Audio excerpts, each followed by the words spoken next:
This video discusses sensitive topics including mental illness, unaliving completion, addiction, and emotional trauma. Viewer discretion is strongly advised. If you're struggling, please reach out to a trusted support system or mental health professional. You are not alone.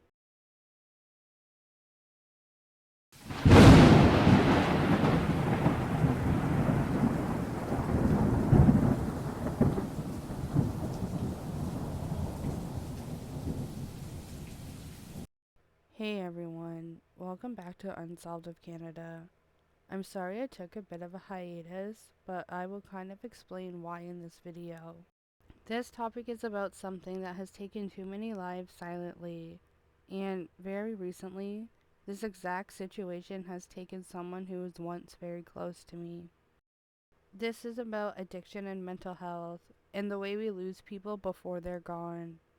I want to share this, not for views, not for sympathy, but because this is happening in every single city and town. Not even just in Canada, but all around the globe. And no one is really talking about it in an honest way until it's too late. Just about 3 weeks ago, I lost someone I once loved very deeply. They didn't pass away from an OD. It wasn't an accident. They passed away by unaliving themselves after years of trying to stay clean and trying to survive in a system that is severely broken. And the truth is, it didn't have to happen this way. But like many others, their story got lost in the cycle that we keep seeing over and over and over again, and we're not doing enough to prevent it. A family sees their loved one struggling with addiction, with mental health, and oftentimes both of those go hand in hand. They finally get their family into treatment, maybe a detox, maybe rehab, or they do it in their own terms, supervised by family members. They start to see hope. That person gets clean, they're sober.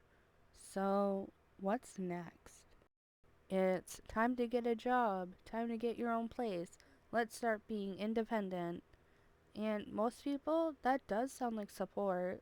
It sounds like motivation, but what it really is abandonment masked as tough love. Because addiction was never the full story. The trauma, the mental illness, the emotional wounds that led to addiction, none of that gets addressed. And now they're alone in their new home, possibly broke, anxious, depressed, and just one paycheck away from a relapse. I'm going to be very real here. Imagine this. You've spent 30, 60, maybe even 90 days sober, but your brain is still rewiring. You're feeling raw. The world feels overwhelming. And now you're expected to keep a job, pay bills, grocery shop, budget, deal with people, and stay sober in a world that's built around temptation. And guess what's right around the corner? A liquor store, a friend who still uses, a night alone with too many thoughts and not enough tools to deal with them. And I'm not saying people with mental health and addiction can't ever get a job or do those things, but you have to focus on bettering yourself and learning tools and getting those aspects before throwing them to the wolves. Because that's when it happens. The relapse, the spiral, the OD, or the decision to end it all because it feels like there's no way out. Addiction and mental health go hand in hand. You can't fix one without the other. Getting clean is step one, but step two? Step two is therapy. Step two is getting medication if they need it. Step two is group supports, trauma processing, and even hospitalization if they're really struggling. Step two is not congrats, you're sober. Now go figure it out on your own. That's a setup.